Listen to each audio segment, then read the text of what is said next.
Well, I was born in Kansas City, Missouri. We moved to Blue Rapids, Kansas in 1941, and my name is Robert Walsh, and I have been here ever since 1941. And my military service was from 1944 to almost 1948, and the items that I have here in the den are displayed: the boots, the picture, the service hat or cap. I have a helmet, and these are the medals that I have. I was in the 6th Army 41st Infantry Division, and was located at Zamboanga, Mindanao. Prior to that, I was in Manila in the Philippines. That was the northern part of the Philippines, and we were transferred down to the southern outfit. And you want me to give the medals? Mm-hmm. Well, the medal that you see is the 41st Infantry, and the red is Good Conduct Medal. The following is Asiatic Pacific. The next is... Are you on the top row, or are you on the... Maybe you need to, touch them for us if you would.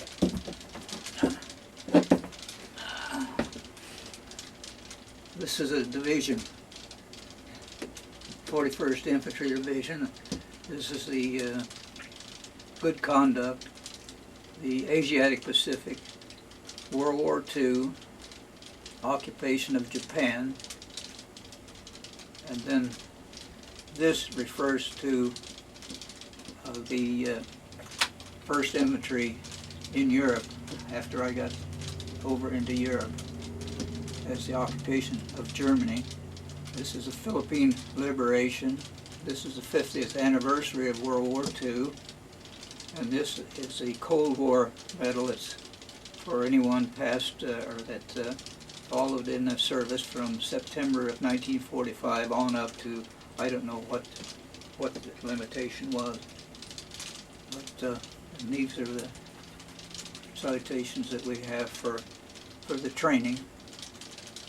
But I was in the 41st Division and also on the 1st Division over in Europe. And since you're there, why don't you go ahead through your hats and And your gun? picture. Yeah. And you might show the picture so we can catch it better. The what? Your picture, too. This one? Yes. Handsome young man.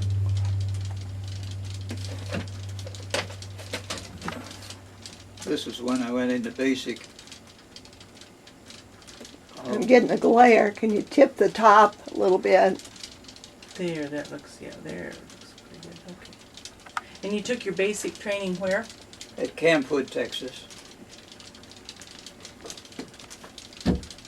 I'll tell you girls, it was a hellhole of Texas. That's what it was notorious for. But if you made them through there. But I have a helmet and some gear up there. And the combat boots that I brought back. And also a Japanese rifle on the top there. I have 2 of them. The other one I brought back with me. This one I purchased after I got home. And What's the story on your boots? They look in pretty good shape. oh, that's sad. They're just stiff. You couldn't wear them. But What did you say about them when you came home? I wasn't going to take them any farther than when I got home. Because you'd walked. 1,000,000 miles in them.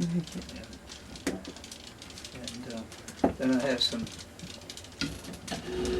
some bayonets and canteens and trench knives, and then I have the same type rifle in the gun case. Did you pick that up away from a soldier or which, the one that you have in the case? this is a regular service rifle, American. Oh, it's your service rifle. No. Okay. When we got to Japan, why they was giving them all out, and the one that I got, I just threw it away. It wasn't good enough to bring home. And a friend of mine had been gambling a little bit, and he came by and he said, Walsh, loan me $10. So I loaned him $10, but I took his rifle as security. Well, he never got his $10, so I came home with his rifle. And I threatened a lot of time to go ahead and call him and ask him if he still wanted it. Are there very many left Which? from your unit? Or do you get together with them or anything? No, not too much anymore, no. I was with the unit from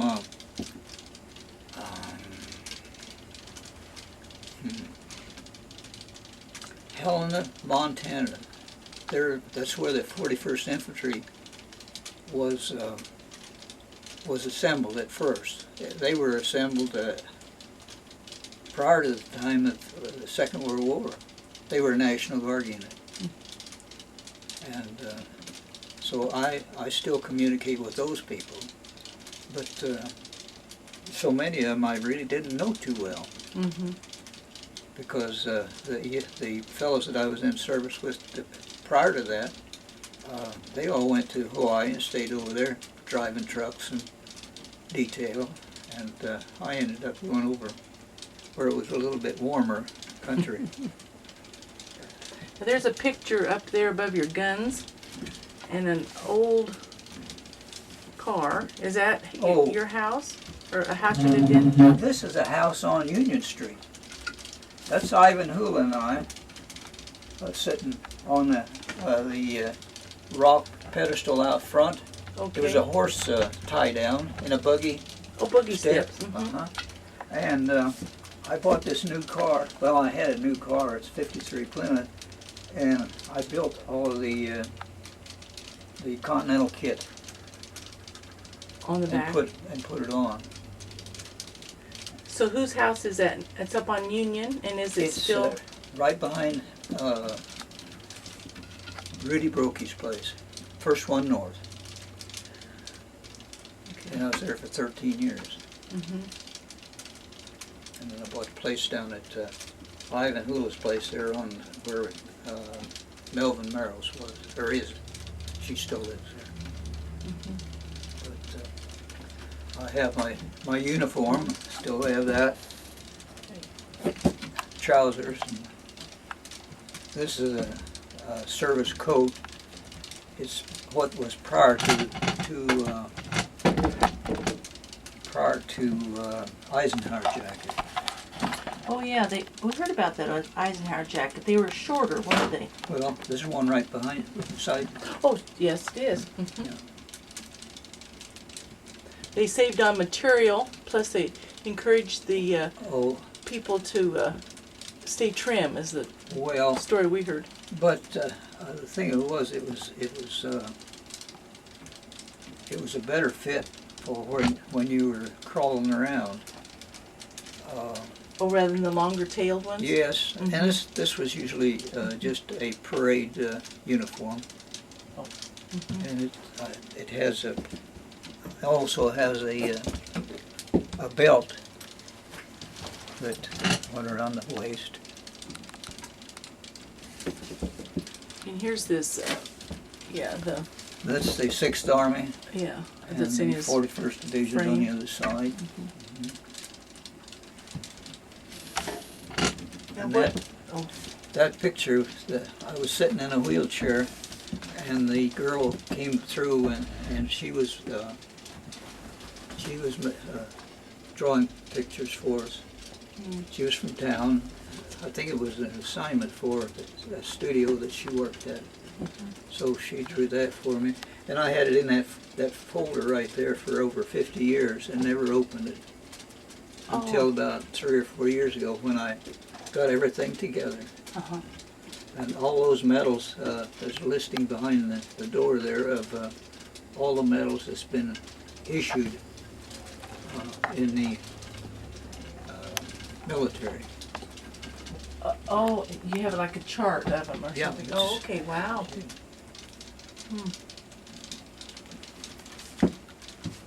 And were you married at the time that you were in the service? Oh, no, no. Okay. I was what I always say is, us is we're just a bunch of green-ass kids. That's all there was to it. You grew up fast. Oh, that first year was quite an education. Mm-hmm. And I've been down to the Bruton Church. Those two pictures over there are down at Williamsburg, Virginia. Oh, Been down there quite a few times. I don't know of anything else that's here. So were you able, like when you went on R&R, were some of the things that you went to see or do? We didn't have R, no. You didn't? No. That was only during peace times or something? I presume so, but I never got to go. No.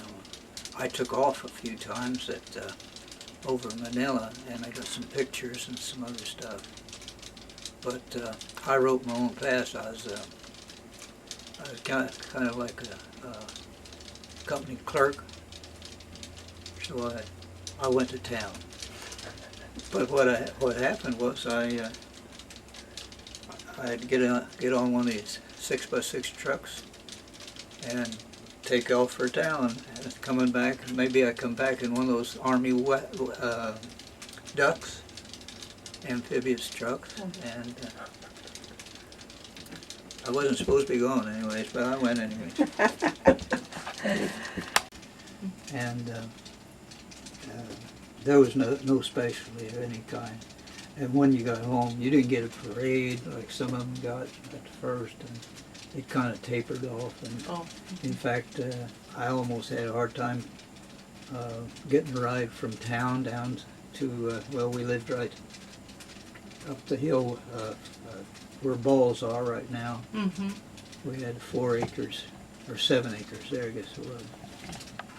No, and nobody had telephones at that time. Very few of them. So, yeah, and I was walking with a cane, and I had a barracks bag too. It was wasn't too bad a trip. And then they wanted you just to streamline back into society, and it was probably a little hard. Well, in a way it was. Okay. I miss going to the dances and getting enjoyment like that, but that was one of the things you had to tolerate. Mm-hmm. I always said if you didn't adjust, well, you go nuts. That's true, yeah. so you rode the train from Texas up to Blue Rapids? Did you come into Blue Rapids on the train I came in up on 47? bus. Came up on the bus, okay. And where did they let you out when you got to Blue Rapids? Right at Sorgs. Okay. That was the bus stop.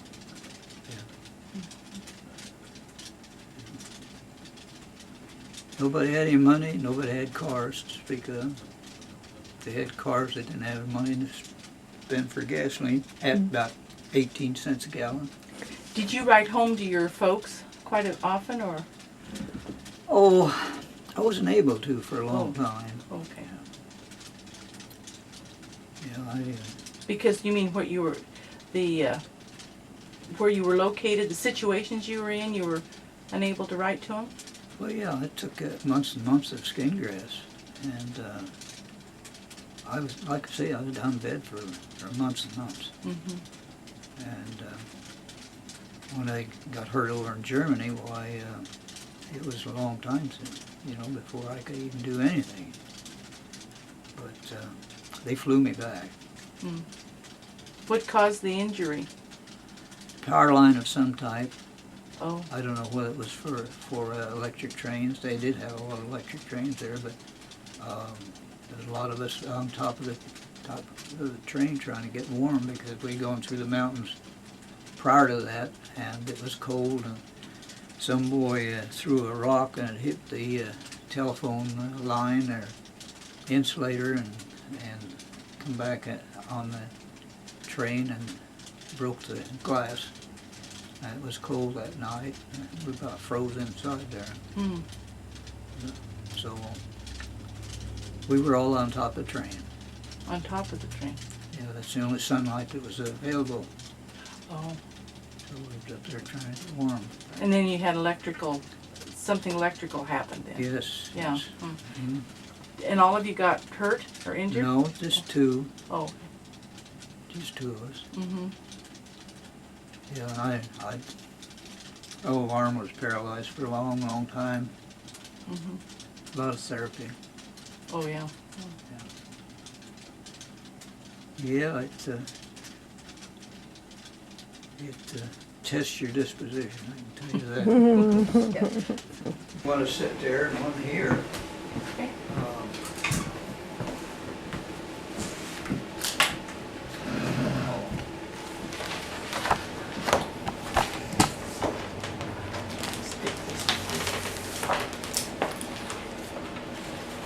That, you see those pictures up there on the wall? Uh-huh.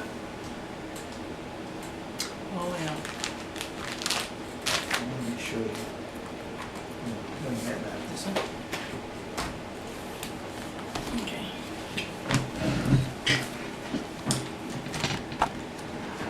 Oh, he has a nice book here.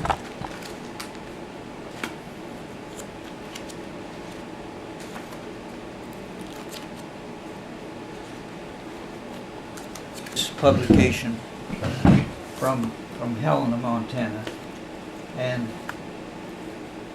they send this for about every other month. And in this, it shows here, leaving Zamboanga, E Company, 163rd Infantry, that's what. And this squad was the one that I was with. Oh. And it shows the everybody going down to the beach and getting on a regular landing craft and going out to the ships. We loaded those up probably 2 nights before that with ammunition, and it was that we were on a barge, and there it was, up and down, up and down. But we apparently got it about 12 hours and got loaded up. Mm-hmm. But this is showing some of the small islands after we left there. And the only one out of this whole bunch, I don't know whether I would be it, but if I was, it would be this guy here. It would be quite a. Yes. It would be. Mm-hmm. So that's, and a friend of mine made those. Oh, that's the Both. same. Oh, they blew them up. Okay, Yeah. I'll get a Okay, shot of there those you before go. we leave. Mm-hmm. And also on this, it shows these pictures of Hiroshima, because I was there at about 12 or 13 miles from Hiroshima. So we got to go through there not too long after the bomb went off, because that's I re-enlisted and we were getting shipped out. They closed the division out. Oh. And these pictures were the originals. So I asked the publisher on that if I could get some pictures. So he sent me Oh. this one here. Yep. And like I say, if I'm in there, that's me. Is that? And a picture of the bombs. And this is Hiroshima. And while you're there, anyways, when I was there, I never even thought about all those people they're still there. They were there.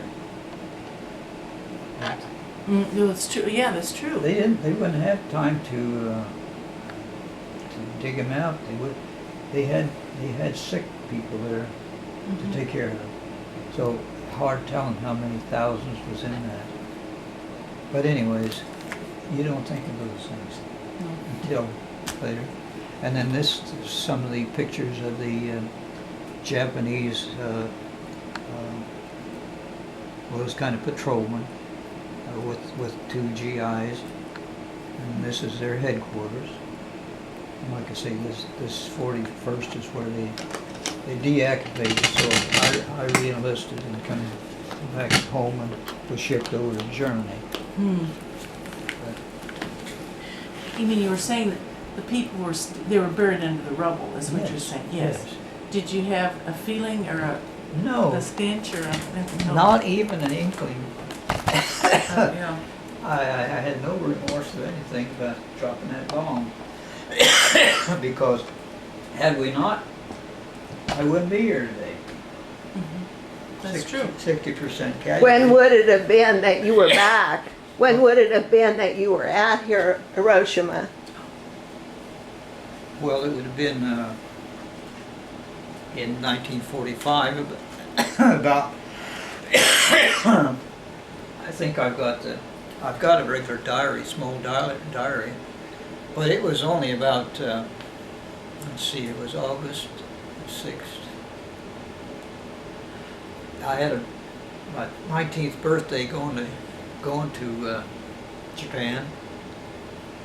That would have been in September. Probably in October or maybe November. And because I re-enlisted over there, and I got the date down here, but not too long after the bomb was dropped. They had, some of the area wasn't destroyed. Here's an interesting thing here. The order Well, that's to regular, report. Yeah. that's regular induction paper. Induction. And it's signed by Thomas S. Blodgett. Yes, He was a sheriff for the... he's also for- sheriff at Marysville. Yeah, and And it was in Marshall County, 11th of December, 1944, at Marysville, Kansas. So that, you got this letter, and then then you they- went where? Well, I ended up going. There's another one from Tom. Oh, yeah. I was leader going to Leavenworth with about a dozen other fellows. Okay, yeah, okay, this is Leavenworth, yeah. Can you see that? And then this is graduating from infantry training, Camp Hood. Yeah, good, okay. And this is crossing the 180th meridian. Can you hold it facing me a little bit more? Oh, okay. Is it glaring? No. So everybody got one of these awarded to them?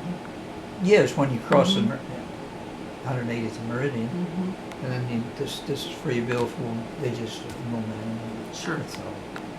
It's just Piece of paper. it is. Yeah, that's all right. And then we had a lot of British and Australian servicemen there. They were bringing back a lot of the prisoners of war from northern part of Luzon, and so these officers were there taking these fellows down to into their camp, and you kind of had an idea. You didn't have to salute them, but I always saluted them anyways because I didn't know whether or not they had, any respect or anything. So I didn't salute all of them all at once. I just kept saluting them. Just once. I only saluted the whole group once. Oh. So I didn't have to salute every one of them. So, but yeah, I got it back. But these are pictures of Manila in the Philippines. This is a post office building. That was the only one that really didn't get too much damage.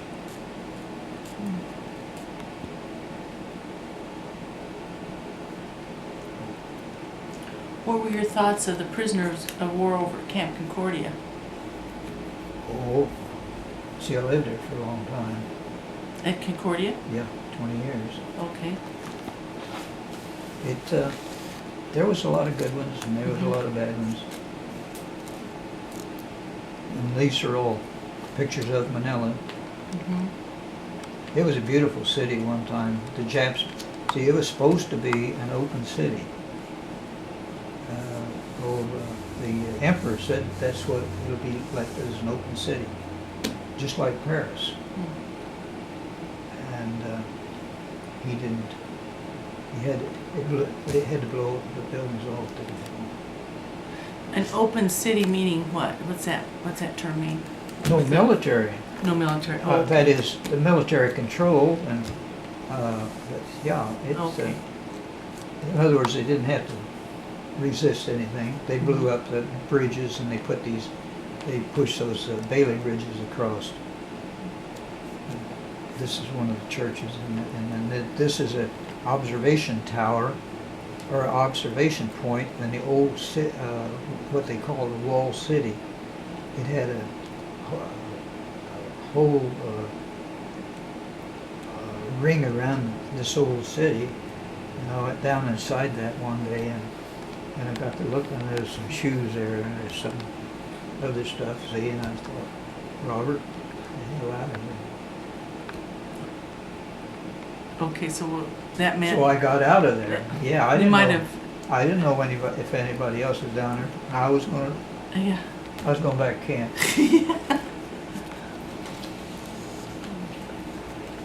We'll see what else. Oh, there's. Those are some. That's more of the buildings again. Mm-hmm. With the enlargement.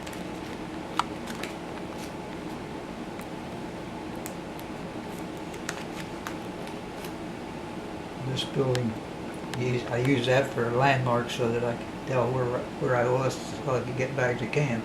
Oh. Did you go by yourself a lot? Or Yeah, I had to. yeah. Yeah. Yeah, because you were the only one that was allowed. And this is the occupation money from the Japanese that they used for their money with the Filipinos. This is some more occupation money.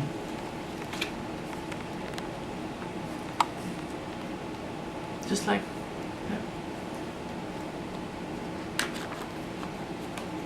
We broke into a building to see what was in it, and in the office was these pictures. So I latched onto them and brought it back. I've got all of the